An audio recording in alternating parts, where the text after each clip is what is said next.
एक बार की बात है, पहाड़ियों और हरे भरे जंगलों के बीच बसे एक अनोखे छोटे से गांव में लिली, टॉम और बेन नाम के साहसी बच्चों का एक समूह रहता था। वे सबसे अच्छे दोस्त थे जिन्हें अपने परिवेश के रहस्यों की खोज करना पसंद था। एक धूप भरी सुबह जब वे घास के मैदान में खेल रहे थे, उनकी नज़र पत्तों के ढेर के नीचे छिपे एक पुराने धूल भरे नक्शे पर पड़ी। उत्साहपूर्वक उन्होंने नक्शा खोलकर देखा तो वह कैंडीलैंड नामक स्थान का नक्शा था। मानचित्र में मीठे व्यंजनों, चॉकलेट नदियों और कैंडी बेंत के जंगलों से भरी भूमि को दर्शाया गया है। एक पल की झिझक के बिना बच्चों ने इस रहस्यमय भूमि को खोजने के लिए एक जादुई यात्रा पर निकलने का फैसला किया। मानचित्र और अपनी असीम जिज्ञासा से लैस लिली, टॉम और बेन अज्ञात की ओर निकल पड़े। वे घने जंगलों के बीच से गुजरे, उफनती नदियों को पार किया और ऊंचे पहाड़ों पर चढ़े। इस दौरान वे मानचित्र के जटिल चिन्हों द्वारा निर्देशित रहे। जैसे जैसे वे जंगल में गहराई तक यात्रा करते गए, उन्हें सभी प्रकार के काल्पनिक प्राणियों का सामना करना पड़ा।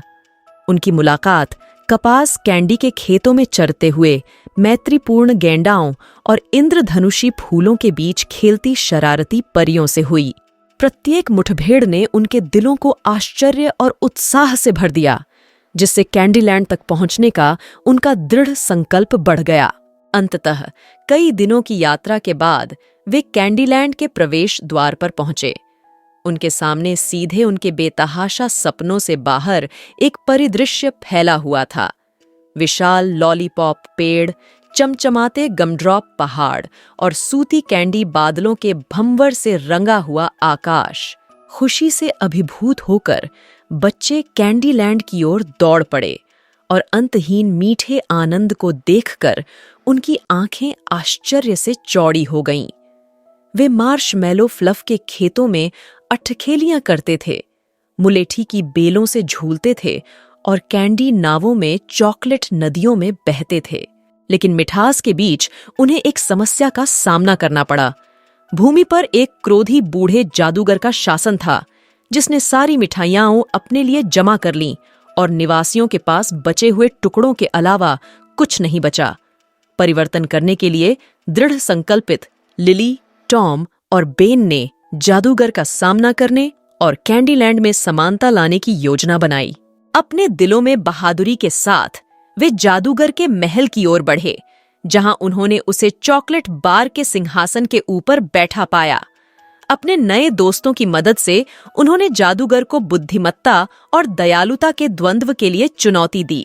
अंत में यह ताकत या जादू नहीं था जिसने जादूगर को हराया, बल्कि दोस्ती और करुणा की शक्ति थी।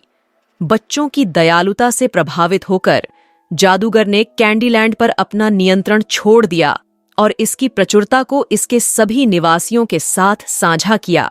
कृतज्ञता के प्रतीक के रूप में कैंडीलैंड के प्राणियों ने लिली, टॉम और बेन के सम्मान में एक भव्य दावत दी। उन्होंने मीठे रंग के आकाश के नीचे नृत्य किया।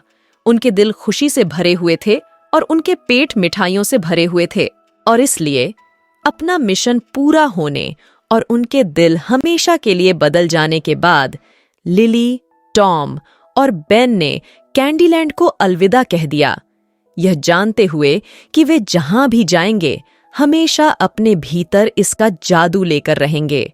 और जब वे घर वापस आए तो उन्हें पता था कि कोई भी साहसिक कार्य इतना मधुर नहीं होगा जितना कि उन्होंने कैंडीलैंड की जादुई भूमि में एक साथ साझा किया था।